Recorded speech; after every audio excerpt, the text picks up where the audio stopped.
Est-ce qu'on t'a déjà dit que lorsque tu as mal, il faut que tu arrêtes de bouger complètement? Est-ce que vous vous êtes déjà posé cette question-là? J'ai mal, qu'est-ce que je devrais faire? Ah, je sais pas, je vais rien faire. Si c'est le cas, cette vidéo-ci est pour toi. J'ai souvent des clients qui me posent la question, j'ai mal, j'ai décidé de rien faire parce que je savais pas trop. Donc, j'ai décidé de vous faire cette vidéo-là si c'est parce que c'est une question que je revois souvent. Avant tout, je me présente. Mon nom, c'est Dominique Rainville. Je suis kinésiologue et kinésithérapeute. Ma mission, c'est simple, c'est de vous donner des outils et des astuces à faire au quotidien pour pouvoir vous aider à prendre soin de votre corps et de votre esprit, parce que oui, les deux sont interreliés, mais ça, c'est une autre vidéo au grand complet. J'ai mon amie Carlos avec moi aujourd'hui. On ne va pas l'utiliser, mais comme vous pouvez voir, ça fait un petit bout de temps qu'il n'a pas bougé, c'est sûr et certain. Donc, mon oncle Serge disait toujours il faut que ça grouille, sinon ça rouille.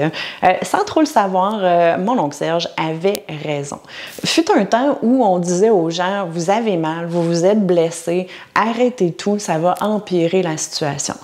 Plus les recherches ont avancé ou plus les recherches dans le domaine ont avancé, tout simplement, on s'est rendu compte que c'était peut-être pas nécessairement la meilleure solution. Hein? Souvent, les gens se faisaient mal au dos, puis on leur disait allongez-vous sur le dos, restez là jusqu'à ce que ça fasse plus mal, puis après relevez-vous et marchez.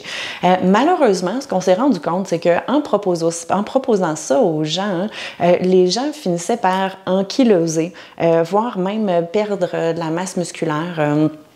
Et aussi avoir peur de bouger. Ces trois facteurs-là ont une instance quand même assez importante quand vient le temps de la douleur. Évidemment, ankyloser, je pense que vous pouvez comprendre pourquoi ça n'aide pas. Hein? Quand on bouge, même si c'est juste d'aller prendre une petite marche, même si c'est juste de bouger dans la maison, on active la circulation sanguine. Lorsqu'on active la circulation sanguine, bien, on amène des nutriments, on amène tout ce qui va aider et favoriser la guérison d'une blessure. Donc, de bouger pour ne pas ankyloser, définitivement une bonne chose. Pour ne pas perdre de masse musculaire, vous avez besoin de votre masse musculaire pour pouvoir bouger, hein, vos articulations, évidemment. Mais si on perd une masse musculaire, souvent on va perdre même aussi de la stabilité. Et puis, un muscle qui ne bouge pas, qui s'enraidit, peut aussi créer de la douleur. Donc, de rester complètement immobile n'est pas la solution non plus. Finalement, la peur de bouger. Plus les recherches avancent, plus on se rend compte que la douleur, c'est pas juste une question de mécanique. C'est pas juste parce que j'ai étiré un ligament ou j'ai étiré un muscle ou qu'il y a un problème mécanique que je ressens de la douleur. La douleur est gérée beaucoup par notre cerveau. Ça aussi, c'est une autre vidéo au grand complet, mais c'est important pour vous de comprendre que si vous avez peur de bouger, votre cerveau va comprendre que bouger, c'est dangereux. Tandis que si on respecte notre corps, on respecte nos sensations. C'est-à-dire que si j'ai une grosse blessure, si on prend par exemple l'exemple d'une entorse lombaire, que je me suis fait mal, évidemment qu'on ne vous dira pas aller courir ou aller faire une marche d'1 heure. Ça vous aidera pas nécessairement.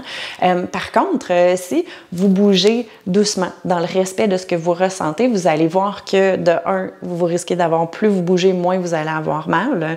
Et de 2, que votre circulation va augmenter, donc ça va faire du bien aussi. Et puis, votre cerveau surtout, va enregistrer que bouger, ça ne fait pas nécessairement mal. Il faut juste savoir quoi faire, quand le faire, comment le faire. Là, vous me dites, elle a dit juste. C'est pas si simple que ça, effectivement.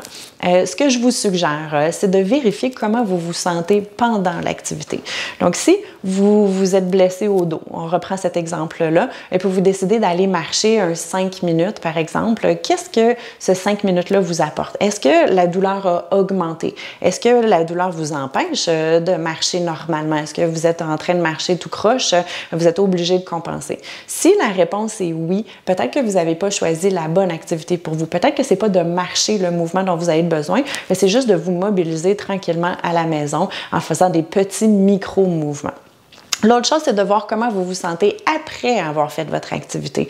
Donc, si vous êtes allé marcher et puis qu'après avoir été marcher, vous vous rendez compte que vous êtes obligé de vous asseoir, de vous allonger, que la douleur, elle a augmenté, que vous ne pouvez plus faire vos activités quotidiennes, à ce moment-là, encore une fois, peut-être que l'activité que vous avez choisie n'était pas la bonne pour vous pour ce moment-là.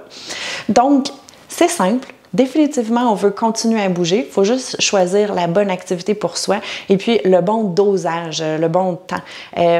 Souvent, mes clients qui sont bien intentionnés me disent « Je suis allée marcher, finalement, j'ai marché une demi-heure, puis après ça, j'étais complètement à terre. » Peut-être qu'une demi-heure, c'est trop. Vaut mieux commencer avec un petit peu, une petite durée, puis de l'augmenter tranquillement, de faire des tests comme ça pour voir si effectivement la douleur augmente ou vous vous sentez mieux. Donc, en résumé, bouger, c'est toujours la bonne option. Il faut juste savoir quoi faire pour bouger. En plus de bouger par rapport à votre circulation sanguine, ça aide à bouger, à garder votre masse musculaire. Ça aide aussi au niveau du moral, hein, de rester enfermé. Moi, je dis toujours de rester fermé avec son petit nuage gris au-dessus de la tête. Ça fait pas du bien au moral. Puis quand le moral va pas bien, bien, le corps va moins bien aussi. Donc, de prendre de l'air un peu, ça aide toujours. De bouger un peu, ça aide toujours aussi pour le moral. Donc, pour toutes ces bonnes raisons-là, j'espère que la prochaine fois que vous allez vous sentir que vous avez une certaine douleur ou que vous avez un inconfort, de recommencer à bouger, c'est toujours une bonne solution. Il faut juste doser, trouver c'est quoi la bonne activité pour nous, qui aggrave pas notre situation, mais qui nous fait sentir bien surtout. Si vous avez aimé cette vidéo aussi, je vous invite juste à cliquer j'aime et puis de me mettre des commentaires. Comment est-ce que vous avez trouvé ça? Comment avez-vous des questions même à me poser? Posez-moi les questions, je vais définitivement prendre le temps d'y répondre. En plus, sachez que, encore une fois, dans les liens en bas ici, vous pouvez télécharger mon outil gratuit qui est faire des exercices en cachette. Les exercices en cachette, c'est la meilleure façon de continuer à bouger sans nécessairement aggraver nos sensations. Donc, des petits exercices à faire à différents moments dans la journée qui prennent pas trop de temps, mais qui vous mobilisent, qui étirent et qui renforcent aussi. Donc, téléchargez-le, c'est gratuit. Et puis, surtout, redonnez-moi-en des nouvelles. On se reparle très bientôt pour d'autres trucs et astuces pour prendre soin de vous au quotidien.